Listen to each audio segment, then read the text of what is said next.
Hey guys, thanks for joining us here at Salty Ginger Talk. If you're a returning listener, it's great to have you back. If you're new to the channel, we're really glad you joined us. Hope you like what you hear.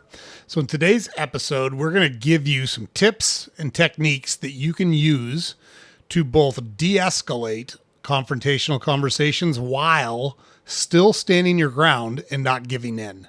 Because I think that's terribly important. Just because we want to de-escalate and avoid more confrontation, physical confrontation, escalation of these situations, it does not mean that we're willing to roll over and just let the other side get what they want or we give up what we want. And you don't have to make a choice. You can do both in most instances. We're going to teach you how that works. So that's what the episode is going to be about today. If you're interested in that, which all of us can use in our personal lives, in our professional lives, anywhere in society, we're going to give you those tips and those techniques. So stay tuned. Let's jump into it right now. Now, let's start off with the way most people think. A lot of people think they've only got two options in confrontational conversations. Option one is to blow up and get big and yell and be excited. Or option two is to back down and roll over. Not true. There is a third option. It's the one strong, disciplined people choose. You can keep your cool and stand your ground without escalating, without people pleasing, or without getting walked on. And today we're going to break down how to do that exactly using psychology, using neuroscience, and real world tactics that you can put into place immediately right now. Because let's remember, calmness is not weakness. It is self-control, and it's a form of strength. So let's just jump into our scenario right now. We're going to share the real world scenario that made me think about doing this episode because it happened with me recently. Number one, why do confrontations escalate so quickly? Why does that happen? When conflict shows up, your nervous system reacts before your logic does. Research in neuroscience shows that your amygdala detects a threat and triggers the fight or flight response. We talk about that a lot on this channel because it happens a lot in real life. Remember, our brains are running outdated software. Our brains are running software that kept us alive when we lived out in the wild and there were real predators and real threats to our life on an everyday basis. In today's world, many of those threats do not exist anymore. You could argue they've been replaced with other threats. There's probably some validity to that, but the odds of you being randomly killed by, say, a saber-toothed tiger or an invading horde of other people are much, much lower now than they've ever been. But our amygdala still reacts the same way. It views any threat at that same level. That increases our heart rate, that shortens our breathing, and it prevents our prefrontal cortex from engaging. The prefrontal cortex is where reasoning and restraint and problem solving happen in our brain. It won't operate. The prefrontal cortex will not operate at the same time or at the same level that the amygdala does. So that's why we see confrontations escalate so quickly. The amygdala engages, the prefrontal cortex goes offline, all of a sudden it's on, right? That's why confrontations turn personal very quickly. That's why they get louder. That's why they become sharper and more pointed. That's why they get more emotional. And that's why a lot of them will end with regret instead of resolution, is because we allow our amygdala to run the show instead of disengaging our amygdala, re-engaging our prefrontal cortex, and problem solving and getting to a better spot. So the first skill here is not actually winning the argument or how to approach the argument. It's keeping your own nervous system and your prefrontal cortex online. Disengage your own amygdala, engage your own prefrontal cortex. You're already light years ahead of whoever you find yourself in a conflict with. So the way to do that is we have to control our physiology first. You cannot de-escalate a conversation if your body is escalating all of the fight or flight responses.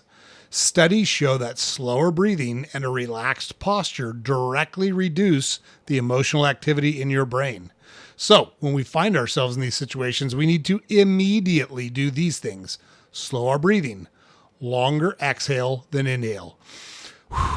Right? You can even do it that loud. It's fine to do it that loud. It doesn't matter if someone knows you're doing it. It still works.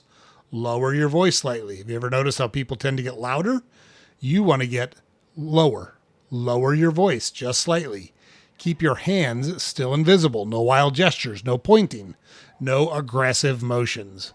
And then we're going to relax our neck, our jaw, and our shoulders. All of these steps, slowing our breathing, lowering our voice, keeping our hands still and visible, and relaxing all of our neck and jaw and shoulder muscles, does two things. It calms your nervous system and it signals safety to the person that you're engaging with. So the rule here is the calmest nervous system in the room sets the tone. We want that to be us in these situations. Okay, number 2, we're going to figure out how to lower the temperature without lowering our position. De-escalation does not mean we're in agreement with the person that we have conflict with. You can acknowledge emotion without surrendering your stance, and that's what we want to do. Research on conflict resolution shows that emotional validation reduces aggression, even when disagreement remains. So what does that mean, emotional validation? Here's some examples. I hear that you're frustrated. I understand that you're upset. You're acknowledging the emotions that are being displayed by the other side. What's important here is we need to follow that up with, that said, here's where I stand. That said, here's the way I see things. I've acknowledged the emotion. I haven't agreed with it. I haven't validated it. And I haven't given up my position or my stance. So we want to do those two things in quick succession. I hear you're frustrated, or I understand why you're upset, followed by, that said, here's the way I see things. Or that said, here's where I stand. I don't like to use the word stand personally. It implies a firm, non-negotiable position. And while that may be true, you don't need to signal that with words.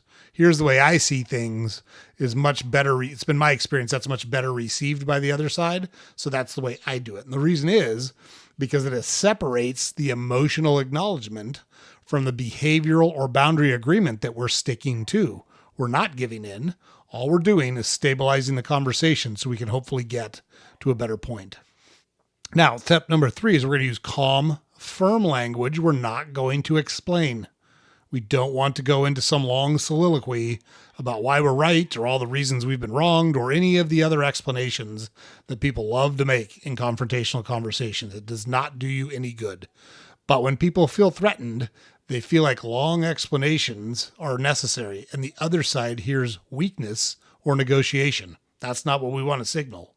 We want to signal assertive communication back, which research shows short, clear statements project confidence and reduce pushback from the other side. So instead of long explanations, we're going to make short, clear, declaratory statements that reduce the pushback from the other side.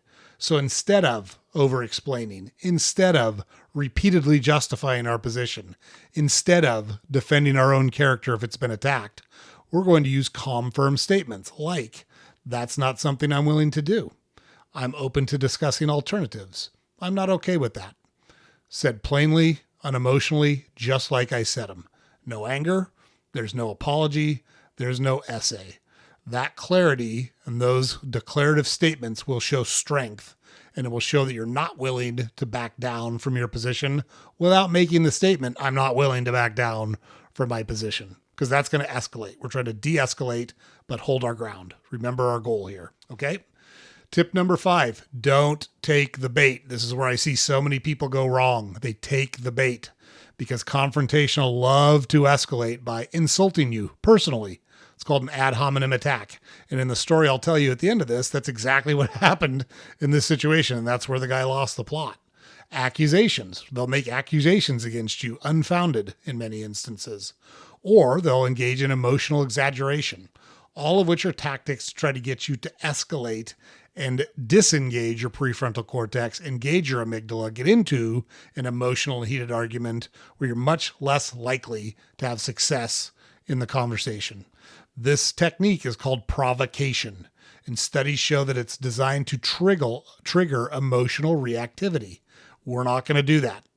We're not going to give them that. You have control over how you react, and you need to demonstrate it. Your job is to refuse the bait. You can't catch fish if they won't bite the bait on your hook. You're the fish. Don't bite the bait. It's that simple. That means we're not going to defend our character. So some random person called you, here's what happened to me. A random person called me an asshole. Maybe, I don't know. I can be an asshole sometimes. I think that's true. I don't need to defend it to this random guy. I know that. So I said nothing. Literally nothing. Didn't say a word. Don't match their tone. I also didn't get excited as he got excited. Don't argue side issues. I stuck to the facts. He kept trying to drag it one way. I brought it back to the facts. I wound up getting what I wanted. He was unhappy. His problem, not mine. Right? We're going to bring it back to the issue, the boundaries, and the decision that needs to be made. And if you have trouble with that, here's some statements you can make to help you get back on track. We're getting off of track. Let's focus on the actual issue. That's a great one to say. We're not going to talk about more than one thing. Let's talk about the one thing we started with. That's another one. We're going to bring it back to the facts. We're going to keep it unemotional. We're not going to make personal attacks. We're not going to fall for personal attacks made on us. We're going to stick to the facts. We're going to stick to the issue. We're not going to explain. We're going to make statements. Staying on topic is the power move here. All right. Number 6, hold the line with repetition, not escalation. That's exactly what I did in the situation I found myself in. I kept saying the same things over and over again. Didn't take the bait, didn't do any of the things that he wanted, didn't fall for any of the emotional outbursts that were happening. Stay on point. It's very straightforward. One of the most effective assertiveness tools is calm repetition. Psychologists call this the broken record technique. It's a great way to go. When someone pushes, repeat your boundary calmly. Use nearly identical wording. Use the identical wording. It's fine. Don't add emotion or justification. That's not your job. Here's some examples. I understand your position. My answer is still no. Repetition without emotion communicates confidence, finality, and self-respect, and it prevents escalation. And this is exactly what happened in my situation, which again, I'll get into towards the end here. Number 6, so it's actually section 7, tip 6, know when to pause or give up, or you've won. Not every confrontation should be won. Not every confrontation needs to be brought to finality. Studies show that conversations are unproductive when emotions remain high, when insults begin, and when no new information is being exchanged. Strong people know when to pause. Let's revisit this when we're calmer. This isn't productive right now. We're done talking. Those are all statements you can make. Walking away without anger is not weakness, it's discipline. That's the approach you want to take. So, what are some action steps you can use to implement these things in the real world? Number 1, practice calm breathing before responding. This is a good thing to practice all the time. Focus on your breathing all the time when you're communicating with people. It's the number one thing you can do to be an effective communicator. For 2 reasons. 1, it resets your central nervous system and it creates pauses in the conversation. Those pauses are good for 2 reasons. 1, it shows the other person that you're listening and not just listening to respond. And number 2, it allows you time to take a breath, reset your nervous system, and formulate an intelligent response. Breathing is so important. Number 2, use 1 validation plus 1 boundary. I hear you, and here's my position. I hear you, here's the way I see things. Validate the emotion, stick to your position. Replace explanations with clear statements. We don't have to explain our position over and over again. Be short, be calm, be firm, and shut up. That's it. You don't need to do more than that. You do more than that, you're giving yourself a lot of rope to hang yourself, and that's not what you want to do. Number 4, repeat your boundary without escalation. Same words, same tone.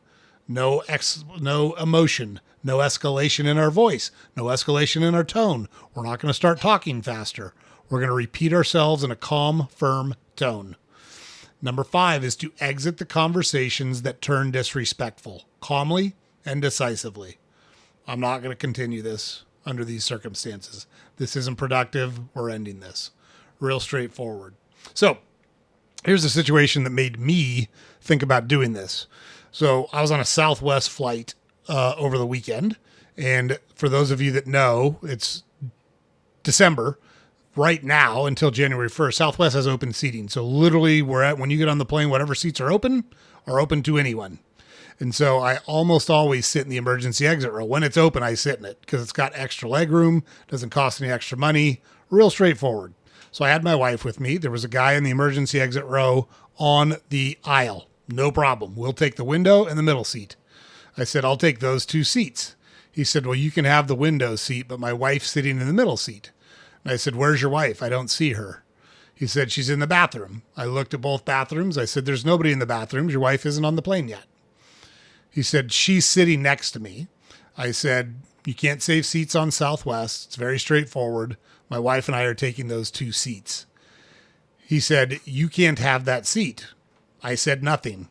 He said, you need to find somewhere else to sit. I said, we're taking those 2 seats. The flight attendant was standing right behind him. I said, Southwest has an open seating policy, correct? She said, yes, it's open seating. I said, good, we'll take those 2 seats. He said, my wife is going to sit next to me. I said, that's fine. My wife and I are taking those 2 seats. He called me an asshole. I said, my wife and I are taking those 2 seats, and took those 2 seats.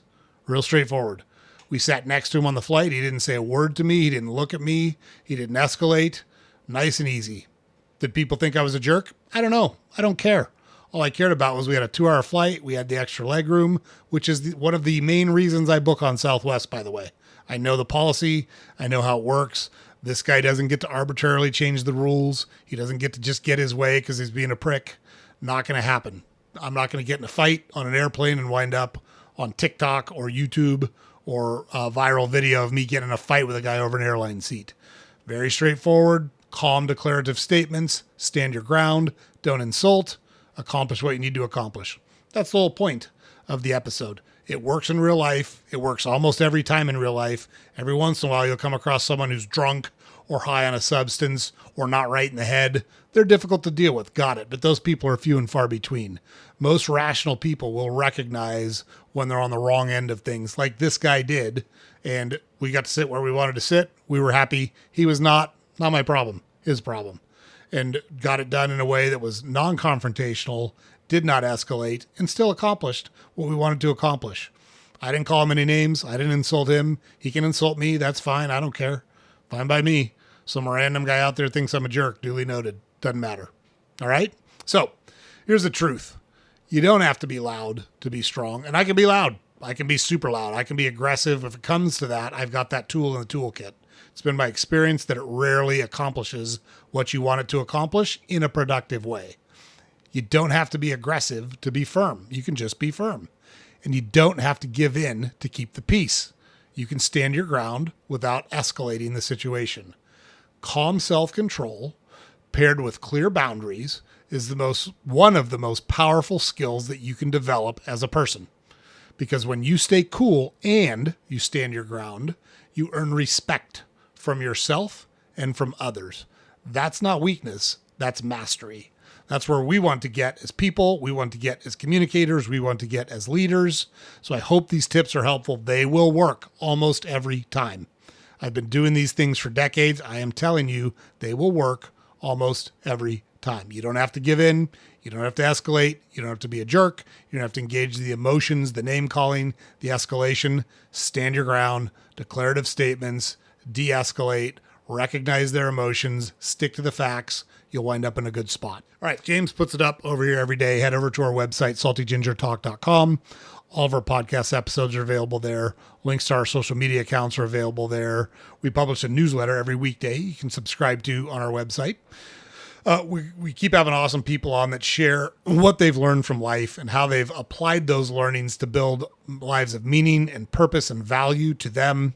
We air those episodes. We do episodes like this that give you real world techniques to make your life better, to handle difficult situations, to have difficult conversations in productive ways.